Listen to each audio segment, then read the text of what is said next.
Sir हमारे पास कोई reaction बचा ही नहीं है, क्योंकि जो भी एक आशा, एक उम्मीद परिवार की, हमारी जो सपने थे वो एक लाइव प्रेस कॉन्फ्रेंस के द्वारा ख़त्म कर दिया गया। सर मैं बताना चाहूँगा कि हम लोग भारतीय वायुसेना के 2020 के वैकेंसी, जिसमें हम लोग की नवंबर 2020 में एग्ज़ाम हुआ, हम लोग स्टार इनटेक XY ग्रुप के एग्ज़ाम को पास किए, उतनी कड़ी फिजिकल टेस्ट को पास किए, और यह वही ग्राउंड गांधी मैदान है जहां हम लोग 5-5 राउंड इसका दौड़ा करते थे। फिजिकल कंप्लीट करने के बाद हम लोग की मेडिकल प्रक्रिया हुई। मेडिकल प्रक्रिया में हम लोगों ने ग्रीन कार्ड पाया, यानी कि हम लोग सफल हुए। ग्रीन कार्ड के बाद हम लोग का जो है मेरिट लिस्ट जारी किया, जिसको PSL बोलते हैं एयरफोर्स की भाषा में। उसमें हमारी 1357 रैंक है, मेरे दोस्तों की 200 रैंक है। हम लोगों ने सब प्रक्रिया हासिल कर ली थी, लेकिन जिस प्रकार से हमें वेबसाइट के माध्यम से CASB, वो क्या है कि एयरफोर्स की सिलेक्शन की बोर्ड है, उसने कहा कि आप लोग वेट कीजिए, ड्यू टू एडमिनिस्ट्रेटिव रीजन आपका इनरोलमेंट लिस्ट डिले कर दिया गया है। सर हम लोगों ने सब्र के साथ, संयम के साथ, हम और हमारे परिवार के लोग, हमारे पिताजी रोज फोन किया करते थे कि आखिर हम लोग की प्रक्रिया में देर क्यों है। लेकिन अफसरों ने कहा, उस CASB बोर्ड के अधिकारियों ने कहा कि कोरोना के चलते और प्रशासनिक कारणों के चलते आप लोग सब्र रखें, आप लोग की भर्ती प्रक्रिया जल्द ही सुनिश्चित कर ली जाएगी। लेकिन सर 1 साल बीत जाने के बाद हम सभी लोगों ने जब देखा कि सब्र का बांध टूट रहा है, हम लोग की आकांक्षाएं और सपने टूट रहे हैं, तो हम लोगों ने जंतर मंतर दिल्ली पे घेराव करने का और शांतिपूर्वक ढंग से प्रदर्शन करने का काम किया। उस मीटिंग में राजनाथ सिंह, देश के माननीय रक्षा मंत्री भी आए थे। उन्होंने हमें ये वचन दिया, हम लोगों से वादा किया कि आप लोगों की भर्ती प्रक्रिया जो बची हुई है, जो ज्वाइनिंग लेटर देने वाले हैं, वो जल्द ही पूरी कर ली जाएगी। लेकिन सर 2 दिन पहले तीनों सेना के प्रमुखों ने और माननीय रक्षा मंत्री ने क्या कहा कि अब भारतीय वायुसेना या भारत की तीनों सेनाओं में भर्ती प्रक्रिया को अग्निपथ स्कीम के द्वारा अग्निवीर के तहत लिया जाएगा। सर हमारी क्या गलती थी, बता दो हमें, हमारी क्या गलती थी सर? हमने तो फ्रेश इनरोलमेंट, फ्रेश काम किया था, हमारी वैकेंसी में तो बस ज्वाइनिंग ही बाकी था सर। और खास बात तो यह है सर कि हम गरीब माता पिता और किसान मजदूर के बेटे हैं सर। हम लोगों ने वो सब प्रक्रिया हासिल करने के बाद हमारे माता पिताओं के घरों में, हमारे घरों में लोगों ने खुशी का उत्सव मनाया, हमने मिठाइयाँ भी बांटा। लेकिन आज 3 दिन बीतने के बाद आज का बस 2 मिनट पहले की प्रेस कॉन्फ्रेंस यह स्पष्ट कर दिया है। BR चौधरी, अनिल पुरी, इन तमाम लोगों से प्रेस कॉन्फ्रेंस में अभी बात किया गया, तो ये लोगों ने बोला कि अब जो भर्ती प्रक्रिया होगी वो केवल अग्निपथ स्कीम से ही होगी। एक प्रेस कॉन्फ्रेंस में एक पत्रकार बंधु ने पूछा कि सर क्या बताइए, आपकी जो भर्ती प्रक्रिया में बस ज्वाइनिंग लेटर बाकी था, उन लोगों तो आप ले लिए होते, आगे की प्रक्रिया तो भविष्य की है, उस पर आप विचार करते, उसको आप लोग सुनिश्चित करते। लेकिन BR चौधरी ने कहा कि मेडिकल रिपोर्ट, बहुत दिन हो गया मेडिकल किए हुए, तो हो सकता है, इसलिए हम उनकी प्रक्रिया जो है शुरू से अग्निपथ से करेंगे। सर आप हमारी मेडिकल फिर से ले लेते, हम तैयार हैं। हमारे 7000 जो वायु सैनिक हैं, हमारे जितने भी वायुसेना के लोग जो ज्वाइनिंग के तैयार कर रहे हैं, हम सब डंके की चोट पे कह रहे हैं कि रक्षा मंत्री जी, वायुसेना के चीफ जी, आप हमारा मेडिकल कर लो, हमें कोई अफसोस नहीं है। आप बाहर का भी रास्ता दिखाओगे तो हम बाहर जाने के लिए तैयार हैं। लेकिन आपने क्या किया, आपकी तो नीति बस ये है कि किसी तरह अगर ये लोग का मेडिकल ले लेंगे तो ये लोग को परमानेंट करना पड़ जाएगा। इसलिए आपने क्या किया कि अग्निपथ स्कीम से करेंगे तो उसमें बहुत सारे लड़के आउट चले जाएंगे, और जिसको रखना भी होगा तो उसको बस अग्निपथ स्कीम से 4 साल रखना पड़ेगा। अरे सर हम गरीब के बेटे हैं सर, ठेला खींचने वाले और मजदूर के बेटे हैं सर, ऐसा अन्याय हमारे साथ मत करिए सर। और एक बात बताना चाहते हैं, तुम लाख गिनाओ अपने फायदे अग्निपथ और अग्निवीर की योजना की, लेकिन मैं एक बात बताना चाहता हूं कि कभी कब्र पे हवेली नहीं बनती है, कभी कब्र पे कभी आपका बंगला नहीं बन सकता है। और अगर तुम उस बंगले, उस 7000 बेटों का, उन दर्दों का अगर तुम कब्र बना के अग्निपथ स्कीम भी लागू करोगे तो हमारी मां रोएगी। और कल का न्यूज देख लो सर आप, कल के न्यूज में मोदी जी की माता जी का बर्थडे था। मैं सम्मान के साथ कहता हूं कि मोदी जी ने कहा कि मां एक शब्द नहीं है, लेकिन सर कल मेरी मां ने रोया है, कल मेरी मां ने फूट के कहा है कि बेटा तुम्हारे लिए तो मेरे अंदर बहुत सपना था कि तुम नौकरी पा जाओगे तो गरीबी दूर हो जाएगा। मैं मोदी से पूछना चाहता हूं, मोदी जी आपकी मां एक मां नहीं है, हमारी भी मां है। उन 7000 माताओं का क्या, जिनके आंखों में आंसू था, उनके शब्दों में दर्द था, उनके उनकी बातें सर दबी हुई थी। सर हमारी माता के बारे में ध्यान दे दो। हमारे हमारे हमारे जो थल सेना, रक्षा सेना और जल सेना के जितने अधिकारी हैं, हम उनसे कहना चाहते हैं कि सर 2 मिनट की प्रेस कॉन्फ्रेंस में हमारा दर्द मत भुलाओ सर। हमारे इस आंसू को तुम खून के आंसू की तरह समझो, क्योंकि ये आंसू ही सिर्फ नहीं है। और सर ये जो हमारा हाथ था, वो हाथ तिरंगे झंडे को सैल्यूट करने के लिए पैदा हुए थे, मां भारती के लिए पैदा हुए थे कि हम जब जाएंगे सेना में तो एक सम्मान की जिंदगी जिएंगे। लेकिन किस प्रकार से आज ये कहा गया है कि 4 साल भर्ती के बाद आपको कॉर्पोरेट सेक्टर में लोन दिया जाएगा। हमको तुम लोन दोगे? हम पैसा के लिए आए थे यहाँ। और खास बात बता दूं सर कि जब एक एयरफोर्स, एक सिपाही, आर्मी और किसी मिलिट्री के सैनिक की भर्ती होती है तो उसकी सैलरी 40,000 प्रत्येक महीना होती है। उसमें उसको मेडिकल फैसिलिटी हर एक दिया जाता है अलग से। लेकिन अब ये स्कीम जो है वो 21,000 महीना देगी और हमारे पैसे को काट कर ये लोग बोल रहा है कि आप लोग को तो 12 लाख रुपया एक मुश्त दिया जाएगा। अरे किसको मूर्ख बना रहे हो सर? हम भी विद्यार्थी हैं, हम जानते हैं क्या मूर्ख बना रहे हो। छलने का काम मत करो। इतना भी गरीब है, लेकिन हमारे माता पिता ने उस गरीबी में भी हमें पढ़ने का हमेशा अधिकार दिया है। हम हार नहीं मान सकते हैं, हम कोर्ट तक भी जाएंगे।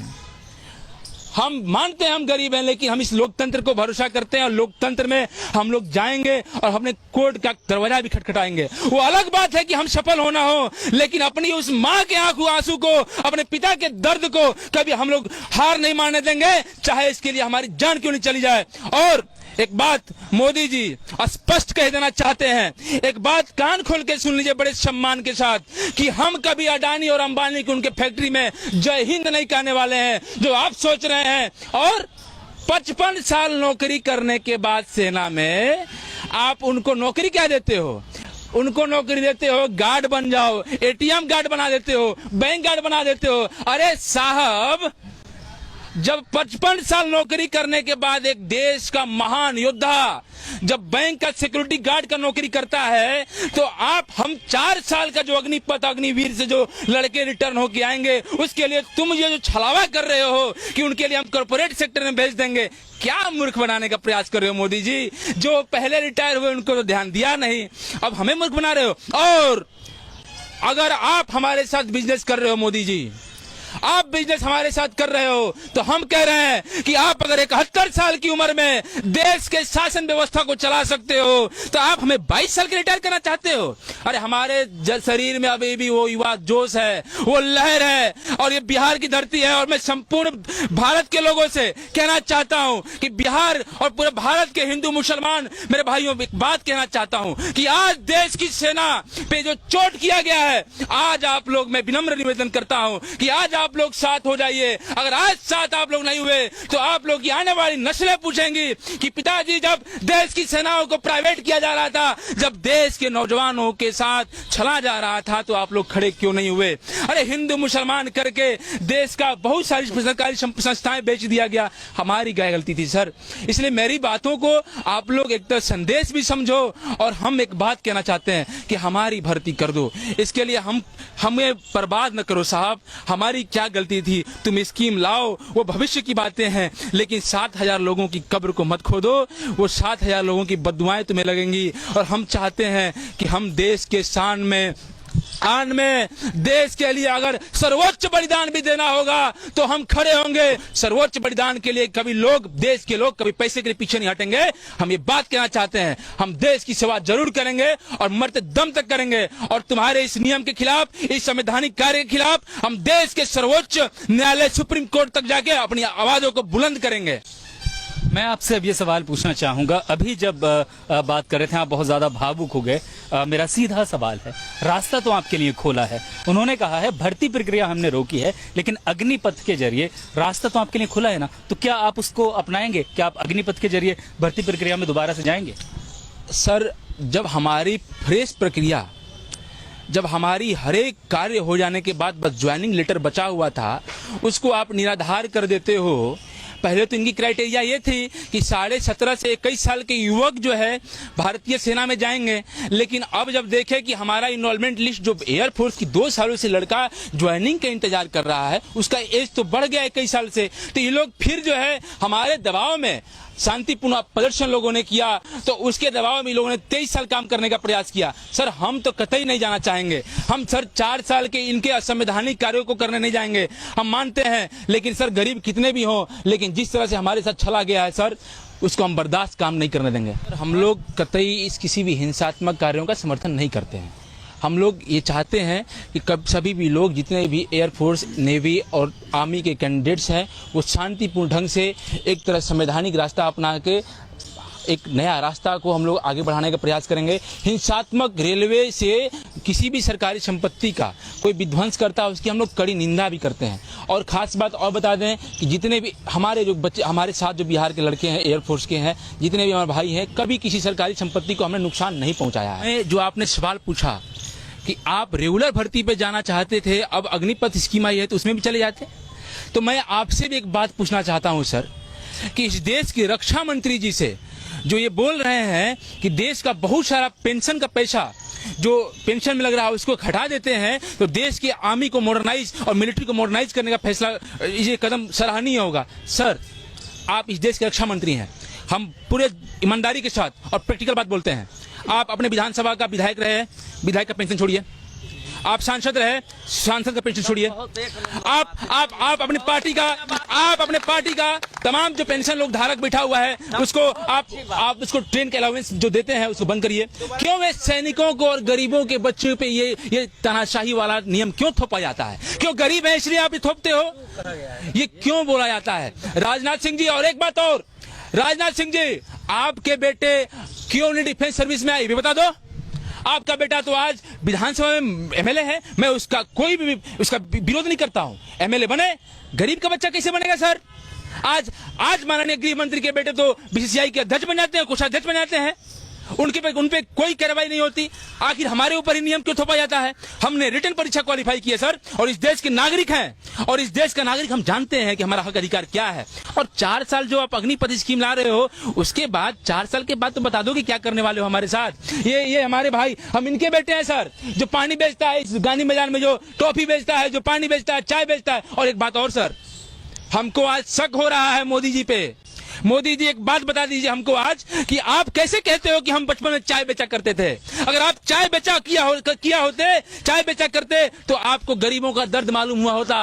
आप बताइए कि आप चाय कहां बेचा करते? सर हम नहीं बोलना चाहते इस बात को, हम ये बात को नहीं बोलना चाह रहे थे, लेकिन बोलता हूं, गरीब जानता है कि गरीब के घर में क्या दिक्कत है। हमारी बहनें हैं, 12 लाख रुपया सर क्या होता है? उनकी शादी करनी होगी तो हम कैसे करेंगे? हमारे पिताजी बीमार पड़ेंगे तो उनके लिए क्या व्यवस्था करेंगे?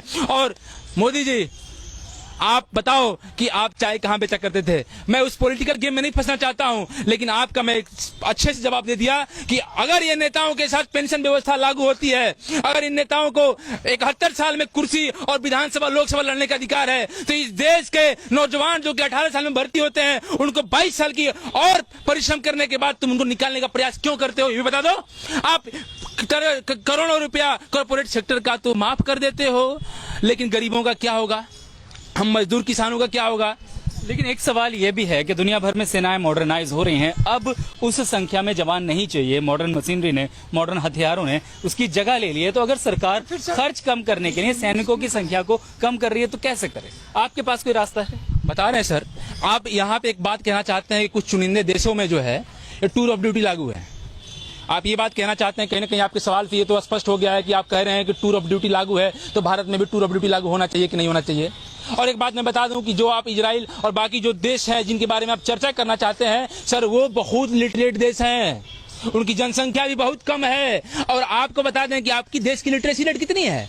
आप जाओ गाँव में, आप जाओ उस खेत खलिहानों में जहाँ बच्चा 4 बजे सर निकलता है घर से, और घर से निकलने के बाद दौड़ता है, पसीने से लुप्त होकर घर पे आके बेचारा गिर जाता है। पापा मजदूरी करके फल बेच के सब्जी बेच के आता है घर पे, तो घर का खर्चा निकलता है। उस बच्चे के बारे में कौन ध्यान देगा? गरीब सेना में नहीं जाएगा तो कौन जाएगा? अंबानी का बेटा जाएगा क्या सेना में? लेकिन जो ये सरकार का तर्क है कि हम बच्चे को उसके जीवन के उस दौर में जब उसे सबसे ज्यादा अनुशासन की जरूरत होती है हम उसे अनुशासित करेंगे, मिलिट्री सर्विस में मौका देंगे और उसके बाद एक मुश्त पैसा भी देंगे, तो बहुत से ऐसे बच्चे जो आज खाली बैठे हैं घरों में, बेरोजगार बैठे हैं, जो बहुत हाई एजुकेशन नहीं ले पाए हैं, क्या उनके लिए ये अग्निपथ बहुत अच्छा सम्मानजनक तरीके से एक रोजगार पाने का या देश की सेवा करने का मौका नहीं होगा? बहुत बहुत आपका ये जो सवाल है बहुत कीमती है और उस कीमती सवाल का जवाब भी हम कीमती से देना चाहेंगे। आप तब ये भी बता दो कि जब आप अग्निपथ स्कीम के बारे में इतना बढ़ा चढ़ा के बोल रहे हो तो आप क्यों कब्र खोने हमारी? आप 7,000 बच्चों का क्यों बर्बाद जिंदगी किया? क्या हम लोग युवा नहीं थे? जब हम मेडिकल पास किए तो हम लोग की उम्र केवल 18 साल थी। जब हम लोग की उम्र 18 साल थी तो अगर हम लोग भी सेना में जाते तो कोई हमारी सेना युवा होती? तो आखिर हमारी जिंदगी को बर्बाद करके आप ये दलील देते हो कि सेना मॉडर्नाइज हो गई, तो हमारी क्या गलती थी उसमें सर? आखिर ये दलील भी पेश करो कि आखिर हम लोग का कब्र क्यों खोना आपने? इसके बाद आप अग्निपथ और अग्निवीर की स्कीम के बारे में बात करते हैं। हम लोग की जो कहा गया है कि अग्निवीर में फिर से न्यू रिक्रूटमेंट होगी, फिर से फेज 1 की परीक्षाएं होंगी, जो प्रक्रियाएं फिर से करना पड़ेगा सर, उसकी हम लोग प्रक्रिया में फिर शामिल नहीं होना चाहते हैं। अगर ये अग्निपथ और अग्निवीर में करेंगे तो यानी आपको 4 साल की नौकरी मिलेगी तो आप करने को तैयार हैं? एकदम सर बोल रहे हैं कि आप एक बात बताइए कि जिसके पास कपड़ा नहीं है पहनने को, जिसके पास 2 वक्त की रोटी नहीं है खाने को, सर हम देखिए बाध्य हैं। आप फिर से रिपीट करना चाहते हैं इस बात को?